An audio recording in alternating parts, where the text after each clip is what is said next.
Fala aí, pessoalzinho dominante online, tranquilidade. Thiago Doninho aqui na área para mais uma aula de cinemática, ok? Bem, para a aula de hoje eu vou pedir para quem ainda não assistiu a aula sobre movimento uniformemente variado, volta lá, dá uma olhadinha para a gente reforçar tudo o que a gente vai falar aqui hoje, ok? Bem, quando a gente fala sobre movimento vertical, a primeira pergunta que eu gosto de fazer para todo mundo e demonstrar para todo mundo é que não é um movimento novo, não é? Quando a gente fala sobre o movimento vertical, a gente está falando de um movimento uniformemente variado que tem as suas particularidades acontecendo juntamente com o que a gente chama de gravidade. Bem, o que é a gravidade? A gravidade a gente vai falar um pouquinho melhor quando a gente estiver falando sobre a gravitação universal, não é? Mas o que a gente já adianta é que a gravidade ela é uma força, tudo bem? Que quando corpos estão próximos a um centro gravitacional, acabam sendo atraídos para o centro do planeta, que no caso aqui é a Terra, não é? E para parâmetros gerais, nós sempre vamos utilizar gravidade constante, não é? Dentro dos nossos espaços e dentro dos nossos exercícios. Então, quando a gente fala sobre movimentos verticais, é muito importante a gente falar e frisar que a gente já está assistindo, a gente já participou, a gente já assistiu essa aula quando a gente falou sobre o movimento uniformemente variado. O que vai tornar as coisas mais simples aqui é que, diferentemente das outras questões onde a gente tinha as acelerações específicas para cada questão, agora aqui a nossa aceleração ela vai ser constante e aí a gente vai chamar ela, ao invés de A gente vai chamar de G, que aí vai ser a letrinha que vai representar a aceleração da gravidade, ok? Bem, outra particularidade que nós temos dentro do movimento vertical é quando a gente muda uma notação que a gente utilizava para cálculos de espaço, não é? Para as informações de espaço, e aí vai passar a notação de S para H, que agora é uma nova releitura daquilo que a gente via. Nós não estamos mais falando agora de espaço, a gente está falando de altura, e a altura em inglês é high, então a gente vai utilizar agora o H como uma notação para distância, ok? Bem, fazendo a releitura das fórmulas, né? Lembrando que aqui eu não estou falando nada novo, né, para todo mundo, eu apenas substituí aqui nesse primeiro quadro o quê? A ideia de que S se transformou em H e o G e o A passou a ser G, não é? Então eu fiz essa nova releitura, mas tudo que está implicado nas aulas anteriores, elas continuam sendo aplicadas aqui. As particularidades que acabam se tornando muito interessante. Bem, eu acho que é um conceito bem simples, porque todo mundo consegue enxergar isso de uma maneira bem simples, mas quando a gente tem um corpo sendo lançado para cima, automaticamente a gente já pode comprovar que nós estamos falando de um movimento que é retardado, ou seja, a gravidade ela atua desacelerando, não é, o corpo que está sendo lançado para cima. Então, automaticamente a gente já vai aplicar aqui o conceito de gravidade negativa, porque a gravidade ela está retardando o movimento que foi de lançamento para cima. Já no movimento de queda livre ou de lançamento vertical para baixo, nós temos a aceleração da gravidade ajudando o nosso movimento. Ele está fazendo com que a nossa velocidade ela sofra um aumento. Então, automaticamente, a gente classifica esse movimento como um movimento acelerado, não é? Então, é muito importante dentro dos nossos exercícios a gente estipular, não é, aonde que está o nosso referencial de aceleração. Bem, essa aceleração ela está ajudando ou atrapalhando o movimento? Se ela está atrapalhando, a gente vai... Atrapalhando entre aspas, né? Ela está aumentando a nossa velocidade ou diminuindo a nossa velocidade, não é? Então, sempre que a gente vê esse tipo de situação acontecendo, a gente precisa entender qual vai ser o sinal da nossa aceleração da gravidade. Tudo bem? Por isso que em cada uma das fórmulas aqui que eu fiz a releitura, automaticamente eu estou apresentando para vocês o quê? A ideia do mais ou menos. Esse mais ou menos, ele vai ficar a título de interpretação que você tem em cima de cada questão que a gente está vendo dentro dos exercícios ou dentro de um panorama geral de interpretação que a gente tem que fazer em cima de alguma questão. Bem, Sempre que a gente estiver fazendo os estudos sobre movimento vertical, é importante a gente sempre analisar a orientação da aceleração, como eu já falei no quadro anterior, e a gente precisa entender as particularidades que cada movimento possui. Bem, se a gente for falar do lançamento vertical para cima, qual é a particularidade que nós temos? Bem, se tudo que é lançado para cima, automaticamente ele vai chegar a um ponto onde ele não vai mais conseguir subir, não é? Vamos prestar atenção que a gente não está falando aqui de movimentos que podem sair, não é, do campo gravitacional terrestre. Então, automaticamente, sempre que a gente lançar um corpo para cima, a aceleração da gravidade ela vai estar agindo de maneira contrária ao movimento, fazendo com que a velocidade ela sofra uma diminuição. E aí, conforme esse corpo gradativamente vai aumentando a sua altura, automaticamente a gente percebe que a gente vai ter uma diminuição do quê? Da nossa velocidade. E aí, o que vai acontecer? Vai chegar um momento em que essa aceleração ela vai diminuir a velocidade até o ponto em que o corpo vai sofrer uma pausa. Ele vai parar no ar, não é? Não vai ficar levitando não, pessoal. Quando ele chegar no momento de parar no ar, o que vai acontecer? Ele simplesmente vai começar a cair, não é? Então aqui a gente tem a famosa inversão de sentido, não é?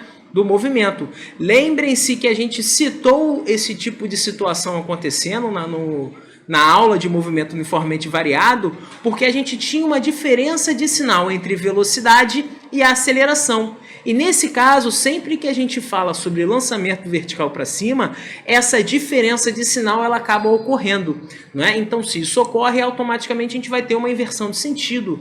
E para ter uma inversão de sentido, a primeira coisa que o corpo precisa fazer é parar. Bem, e o que isso implica para a gente? Isso vai implicar para a gente uma notação que é bem interessante, que é a ideia do altura máxima, né? Um corpo, sempre que ele é lançado para cima, ele alcança uma altura máxima. E como é que a gente vai conseguir enxergar essa altura máxima? Bem, vamos colocar aqui. A gente tem que a fórmula era V ao quadrado, V0 ao quadrado. Nesse caso aqui, ó, menos 2G delta H, ok? E aí, o que eu vou fazer? Bem, se a gente vai ter um momento de inversão de sentido, automaticamente a velocidade do corpo ela precisa ser zero. Então aqui, ó, na velocidade final, nesse caso aqui, ó, eu vou dizer que essa velocidade final ela vai ser zero, não é? E aí automaticamente a gente tem essa situação acontecendo.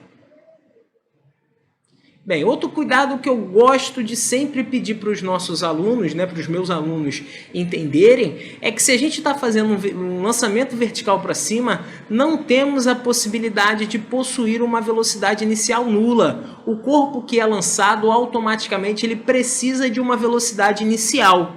Tudo bem? Então, sempre que a gente fala de lançamento vertical para cima, saibam que esse movimento ele acontece com uma velocidade inicial que ela precisa de alguma forma ser identificada na questão. Ok? Bem, e aí o que acontece, pessoal? Arrumando a casinha aqui, ó, vou passar o 2G para lá. E aí a gente vai ter... Opa, faltou o ΔH. E aqui, ó, eu vou dizer agora que se a velocidade foi zero, a gente está falando da famosa altura máxima, não é? E aí essa altura máxima, ela vai ser o V ao quadrado dividido por 2G, que eu representei aqui de forma bem mais bonitinha na formulazinha que acabou de aparecer.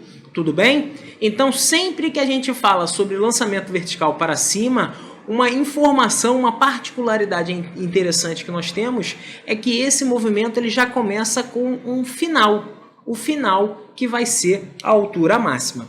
E aí outra curiosidade que eu gosto também de passar para meus alunos, que é uma ferramenta que pode facilitar na resolução, é que sempre que você tiver que analisar um lançamento de movimento vertical, a qual ele é lançado para cima e depois ele tem uma queda livre, faça sempre essa interpretação de maneira separada. Vocês vão perceber que vocês vão ter um ganho em relação a esse tipo de situação. Tudo bem? E aí, outra particularidade que a gente tem é que da mesma forma que a gente consegue calcular a altura máxima que o corpo vai alcançar, a gente consegue calcular o tempo que ele demora para alcançar essa altura máxima. Como que a gente vai fazer isso? Bem, aqui primeiramente a gente utilizou a equação de Torricelli, que é uma equação que relaciona a velocidade com a altura, não é? Então, nesse caso, o que a gente vai fazer aqui? Ó? A gente vai fazer justamente o contrário. A gente vai relacionar a velocidade com o tempo. E qual é a fórmula que nós temos que relaciona a velocidade com o tempo?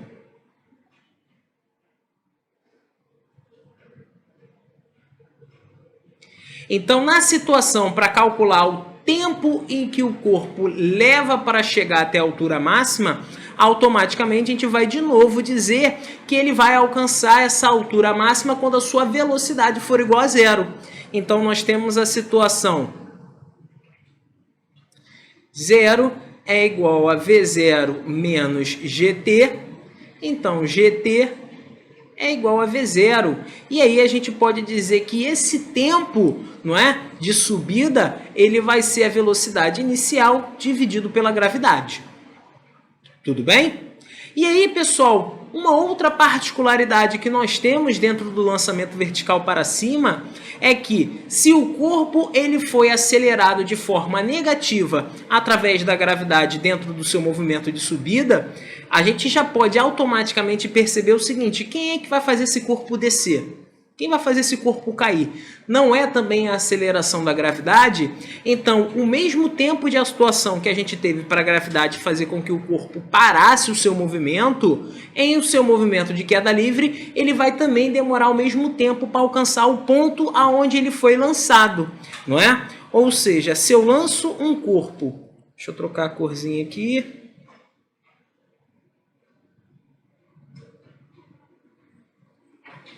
Se eu lanço um corpo para cima e ele alcança a sua altura máxima, automaticamente quando ele cair, ele vai demorar o mesmo tempo para alcançar a mesma altura a qual ele foi lançado. E aí automaticamente a gente pode dizer que o nosso tempo de subida ele vai ser igual ao tempo de descida. Tudo bem, pessoal? Bem, pessoal, nesse outro movimento vertical que nós temos, o de queda livre ou lançamento vertical para baixo, nessa situação, quando a gente for analisar a orientação da aceleração, a gente vai perceber que essa aceleração ela está ajudando o movimento. Ou seja, esse movimento está acontecendo para baixo, não é? Então o corpo, a aceleração ela vai ser positiva. E aí o que eu preciso que vocês percebam dentro das particularidades desse movimento? São algumas palavrinhas-chave que nós temos.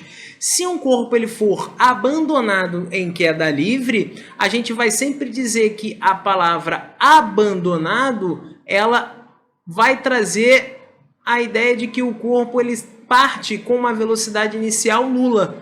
Não é? Aqui a gente não está abandonando ninguém não, pessoal. A gente só está dizendo que esse cara ele não foi lançado. Ou seja, ele foi largado com uma velocidade inicial igual a zero. Tudo bem? E aí, a outra palavrinha-chave que nós temos para esse movimento é a ideia do lançar para baixo. Quando a gente estiver lançando esse corpo para baixo, a gente sempre vai afirmar que a velocidade inicial ela precisa ser diferente de zero. Então, automaticamente aqui, dentro desses dois movimentos, a gente não tem nenhuma fórmula, a gente não tem nenhuma particularidade que mude a nossa fórmula. Aqui, nesse caso, a gente só tem essas palavrinhas-chave para identificar como que vai ser a nossa velocidade inicial. Então, se o corpo ele tem uma velocidade inicial igual a zero, automaticamente a gente vai dizer que ele foi abandonado em queda livre. E aí, se a gente tem um lançamento vertical para baixo, automaticamente a gente percebe que a nossa velocidade inicial ela precisa ser diferente de zero. Tudo bem? Bem, outra coisa que eu gostaria de deixar bem claro aqui é que todos os nossos movimentos verticais, eles acontecem desprezando qualquer tipo de resistência que a gente possa ter em relação ao ar, tá, pessoal? Nesse caso aqui, a gente vê o movimento como sendo o mais perfeito possível, ok? Bem, pessoal, e agora eu trouxe esse exemplo para a gente falar sobre o que a gente acabou de falar do lançamento vertical. A questão ela fala o seguinte: um projétil é lançado do solo verticalmente para cima com uma velocidade de módulo de 40 metros por segundo. Ou seja, esse carinha ele foi lançado para cima com uma velocidade de 40 metros por segundo. Então a gente já identificou que a nossa velocidade inicial nesse caso, ela é de 40 metros por segundo. Ok? E aí ele fala, ó, no local onde o módulo da aceleração da gravidade é de 10 metros por segundo. Bem, a gente já sabe o módulo e automaticamente a gente já sabe se o corpo for lançado para cima, essa gravidade ela vai ter um sinal negativo. Então a gente já sabe o módulo, a direção e o sentido nesse caso para conseguir resolver a nossa questão. Desprezando a resistência do ar, quais são as afirmações verdadeiras?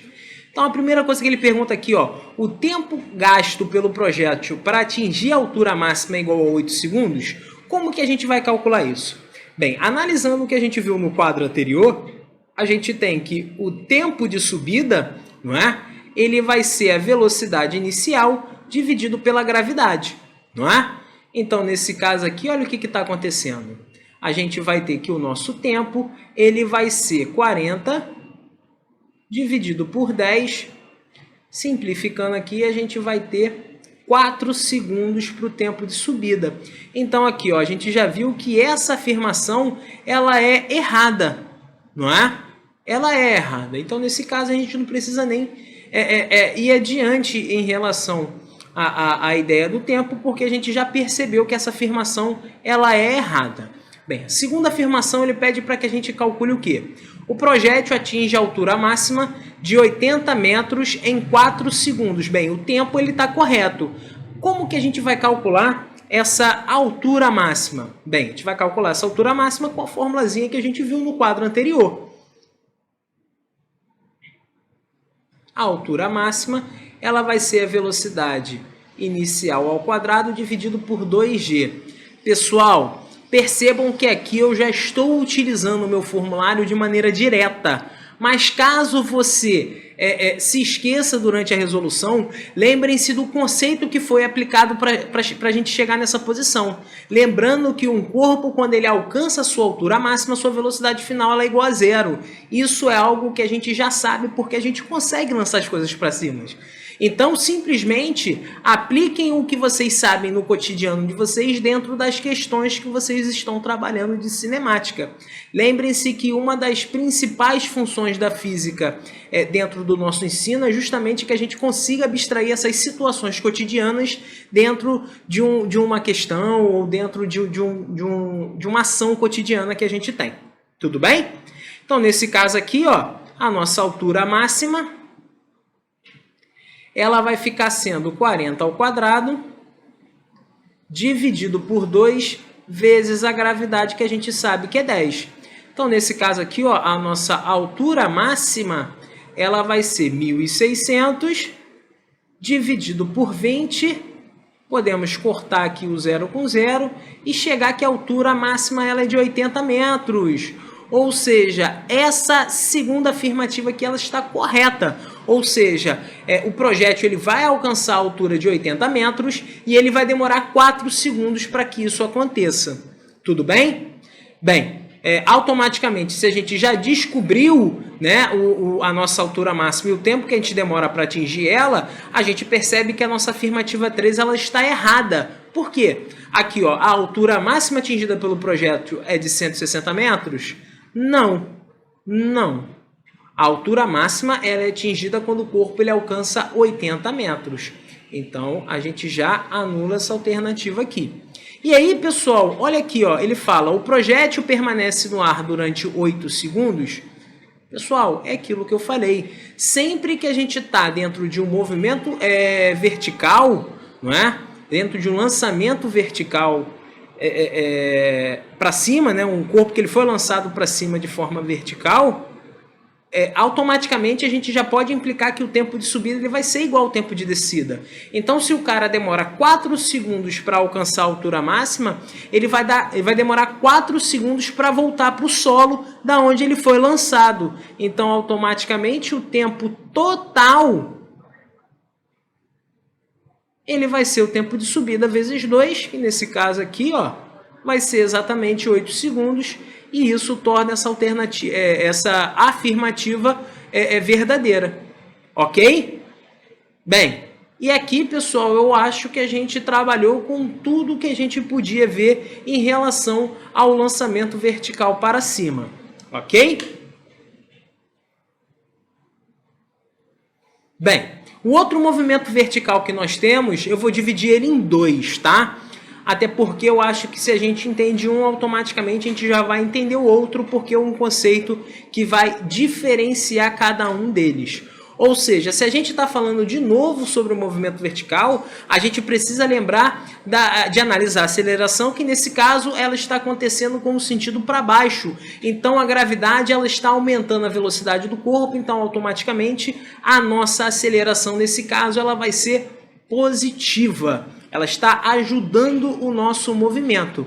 Bem, se ela está ajudando o nosso movimento, automaticamente a gente já percebeu que a nossa gravidade ela vai ser positiva. O que a gente precisa levar em consideração aqui agora? Alguns conceitos, algumas palavrinhas que a gente acaba tirando das nossas questões, que são conceitos que eles podem ser também analisados de maneira cotidiana. Bem, o que eu quero falar com isso? Uma das principais palavras que nós temos em relação à queda livre é o abandono de um corpo, né? Fiquem calmos que aqui a gente não está abandonando ninguém, a gente está apenas fazendo com que um corpo ele comece o seu movimento com uma velocidade inicial igual a zero. Então, automaticamente, se estamos falando de queda livre, a gente vai implicar que esse corpo ele está sendo abandonado, e sempre que um corpo ele vai ser abandonado, a gente vai afirmar que a velocidade inicial dele vai ser igual a zero.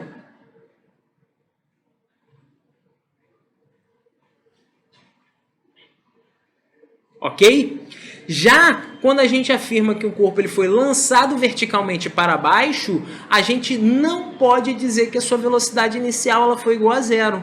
Automaticamente, a gente, nesse caso, vai precisar de uma velocidade inicial para verificar, para conseguir trabalhar em cima da nossa questão, ok? Então, gravidade ajudando, a velocidade inicial, quando a gente fala abandonado, ela vai ser igual a zero. E aí, pessoal, a gente não está mudando o nosso formulário, a gente está trabalhando com aquilo que já foi visto anteriormente. Então, automaticamente, a gente vai perceber que a gente não vai estar mudando nada no nosso formulário. Eu não preciso aqui aplicar um conceito que a gente, por exemplo, aplicou quando o corpo era lançado verticalmente para cima.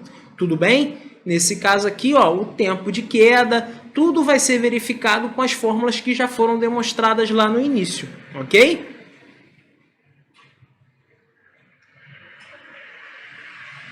Aqui, só falando do lançamento.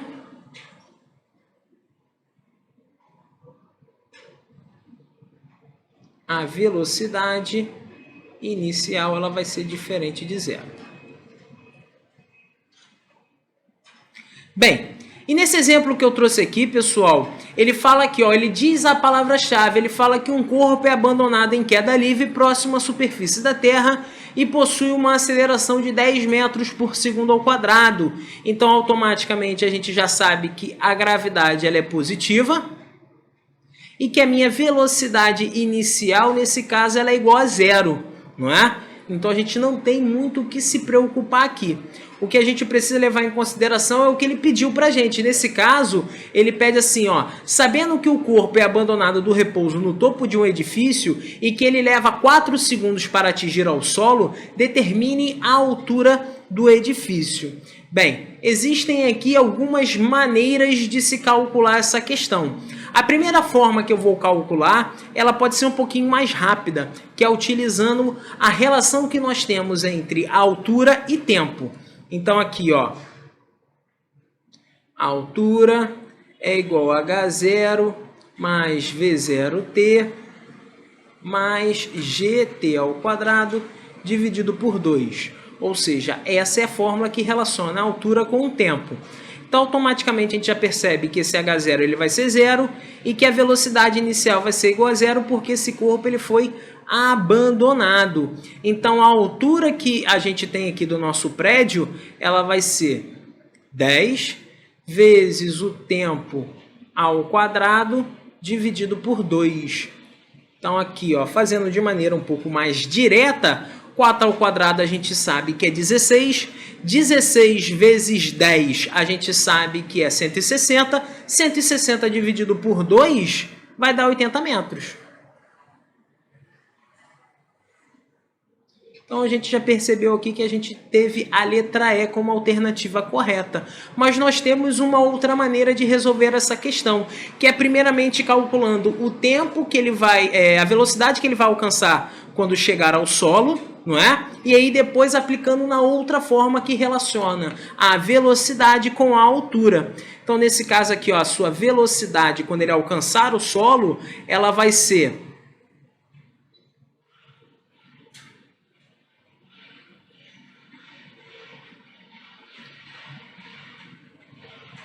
de 40 metros por segundo. E aí a gente pode ir para a equação de Torricelli para conseguir resolver essa situação.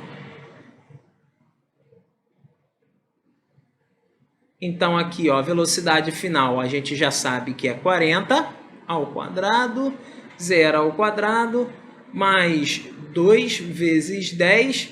E aqui, pessoal, aqui, ó, só para trocar, aqui a gente tem a altura, não é? Ou seja, a gente consegue descobrir a altura que esse cara caiu, que nesse caso aqui, ó, 40 ao quadrado, 1.600, dividido por 20 vai ser igual à altura. E aí a gente percebe que 1.600 dividido por 20, 80 metros também, dá mais trabalho, mas de vez em quando pode ser uma maneira mais simples de você observar esse movimento. Bem, galera, e assim a gente finaliza essa parte da nossa aula do movimento vertical. Não se esqueçam de resolver o maior número possível de questões em relação a essa matéria e deixo aqui o meu bom estudo para vocês.